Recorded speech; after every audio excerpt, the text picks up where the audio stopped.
आज के किस स्टडीज के इस लेक्चर में बात होगी पत्नी के द्वारा भरण पोषण का मामला, घरेलू हिंसा का मामला, दहेज उत्पीड़न का मामला। आमतौर पर 3 मामले दर्ज कराए जाते हैं और ये तीनों के तीनों मामले पत्नी के द्वारा झूठे दर्ज कराए गए हैं।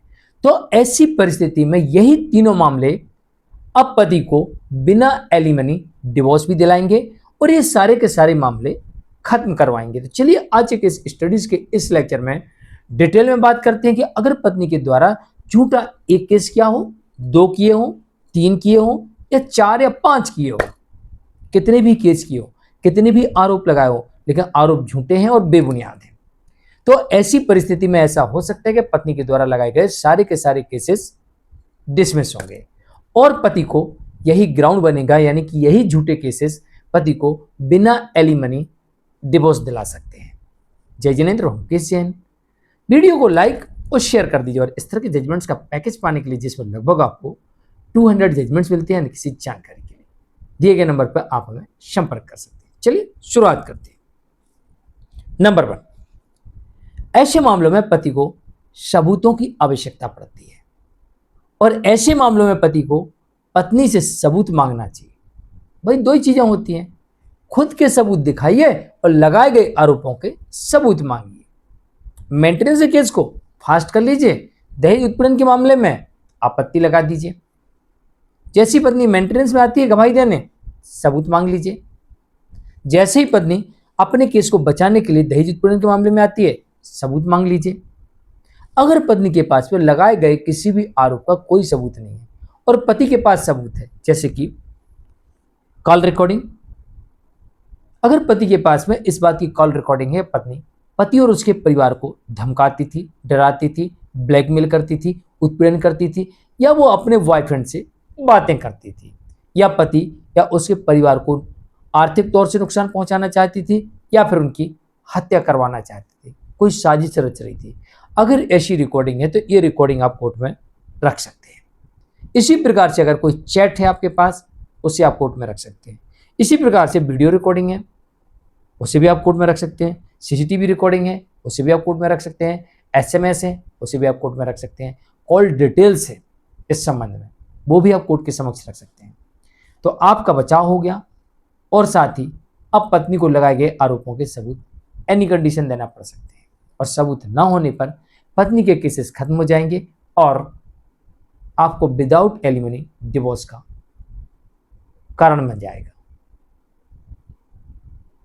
नंबर 4, पत्नी बार बार मायके जाती हो, बिना बताए चली जाती हो, आने में आनाकानी करती हो, मान मलवल करती हो, बार बार पति लेने जाता हो, बड़ी मुश्किल से आती हो, ये पति के पास सबूत है। लेकिन पत्नी जितने भी आरोप लगा रही है, किसी भी आरोप का कोई सबूत नहीं है, तो ये पति के प्रति मेंटल क्रूरल्टी मानी गई है। ये भी एक डिवोर्स का बड़ा ग्राउंड बनता है। नंबर 5, पत्नी श्रृंगार नहीं करती, मंगलसूत्र नहीं पहनती, बिंदी नहीं लगाती, मांग नहीं भरती।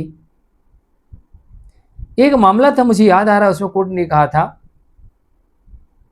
कि आपने कोई सिंदूर ही नहीं भरा, आपने कोई श्रृंगार नहीं किया, ना आपने मंगलसूत्र पहना, ना आपने चूड़ियां पहनी, तो आप तो पहले से विधवा मान रही हैं अपने आप को, तो जो व्यक्ति है ही नहीं उससे आप मेंटेनेंस कैसे मांग सकती हैं? कम से कम आपके गले में मंगलसूत्र होना जरूरी, क्योंकि आपका पति अभी जीवित है, आपने तो उसे मरा समझ लिया, तो फिर मेंटेनेंस किससे मांग रही? इसलिए मैंने इस ग्राउंड को लिया कि अगर पत्नी श्रृंगार ना करे तो आप कोर्ट में पक्ष अपना रख सकते हैं और हो सकता है कि इस ग्राउंड पर भी मेंटेनेंस डिसमिस हो जाए और आपको विदाउट एलिमनी डिवोर्स मिल जाए। नंबर 6, परंपरा के अनुसार, समाज के अनुसार हम जिस जगह रहते हैं उस परिस्थिति के अनुसार कपड़े ना पहनना और अपनी मर्जी से कुछ भी कपड़े पहन लेना और उस पर विवाद होना, ये भी एक डिवोर्स का कारण बन सकता है।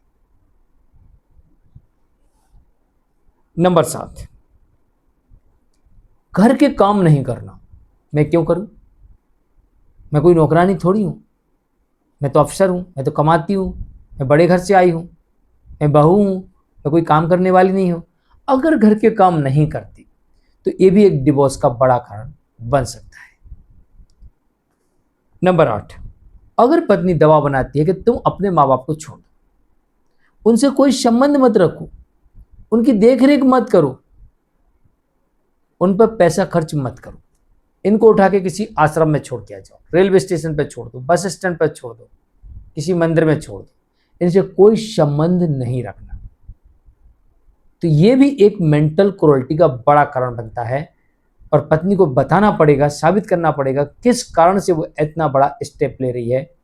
अगर उसके पास में कोई ऐसा सबूत नहीं है कि जिसकी वजह से ये साबित हो जाए कि उनसे अलग रहना जरूरी था, तो फिर ऐसी परिस्थिति में यहाँ पर पत्नी के द्वारा लगाए गए केसेस डिसमिस हो सकते हैं सभी, और पति को विदाउट एलिमनी डिवोर्स मिल सकता है।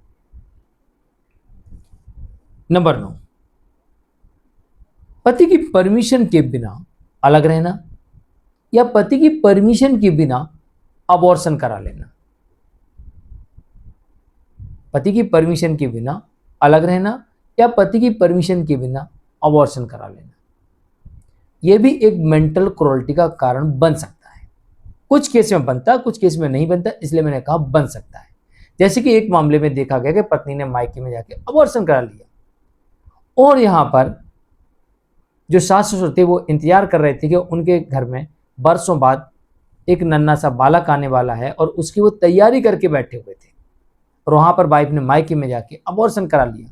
कोर्ट ने इसे मेंटल क्रूरल्टी माना और बाद में इसे तलाक का ग्राउंड माना। तो कुछ केस में मान सकती है कोर्ट, कुछ केस में मेंटल क्रूरल्टी नहीं मान सकती, दोनों हो सकता है, डिवोर्स मिल सकता है, नहीं मिल सकता। लेकिन बिना परमिशन अलग रहना मेंटल क्रूरल्टी है, बिना परमिशन अबॉर्शन करा लेना ये भी मेंटल क्रूरल्टी हो सकती है और डिवोर्स का बड़ा कारण बन सकता है। नंबर 10, मायके में जाकर रहने लगना, अपनी जिद पे अड़ना, अपनी बात मनवाना, ब्लैकमेल करना, वापस आने का नाम न लेना या फिर अपनी बात मनवाने के बाद ही वापस आना, जो कि अनुचित मांग थी। तो फिर ऐसी स्थिति में ये एक डिवोर्स का ग्राउंड बन सकता है। नंबर 11,